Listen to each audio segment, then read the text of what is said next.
चकली बनवण्यासाठी इथे हे 5 ग्लास तांदूळ घेतलेत.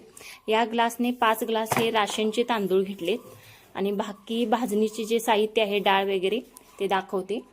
हे सर्व आता भाजून घेणार आहे. ही आहे चना डाळ म्हणजेच आपली हरभरा डाळ. ही 1 वाटीच घेणार आहे आणि ही भाजून घेणार आहे डाळ. ही आहे रोस्टेड चना डाळ म्हणजे भाजलेली चना डाळ. ही भाजायची गरज नसते, ऑलरेडी भाजलेली असते. ही अर्धा किलो घेणार आहे. इथे पहिला तांदूळ भाजून घेत आहे. हे तांदूळ चांगले भाजून घ्यायचे गरम करून. इथे तांदूळ चांगले गरम करून घ्यायला चालू आहे. इथे चांगले भाजलेत तांदूळ. आता तांदूळ चांगले गरम केल्यानंतर ते एका सुपामध्ये काढून ठेवले. त्यानंतर चना डाळ 1 वाटी भाजून घेतली.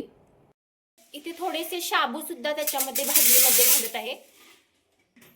अर्धी वाटी हे शाबू घेतले. हे पण चांगले गरम करून घ्यायचे भांड्यामध्ये. शाबू सुद्धा ह्याच्यावरती असे काढून. अर्धी वाटी पोहे सुद्धा इथे घ्यायचे आणि पोहे पण भाजून घ्यायचे. पोहे पण हे चांगले भाजून घेतले. ही आहे भाजलेली चना डाळ. ही ऑलरेडी भाजलेली असते त्यामुळे पुन्हा काही भाजावी वगैरे लागत नाही. तर त्या सगळ्या जिन्नसमध्ये ही फक्त घालायची. खडे मसाले टाकत आहे.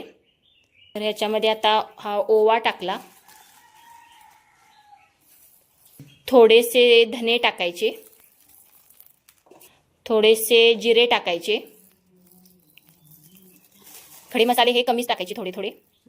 एक बदाम फूल टाकलेले आहे इथे. थोडीशी दालचिनी सुद्धा टाकायची. अशा प्रकारे ही सगळी भाजणी अशी एकत्र करून घ्यायची आहे. तर हे बघा, असे सगळे मिश्रण एकत्र केले. हे सगळे मिश्रण एकत्र करून घ्यायचे आणि ह्याला गार करायचे. आणि गार केल्यानंतर हे चक्कीमधून याचे दळण करून आणायचे आणि पीठ बनवून आणायचे चकलीचे.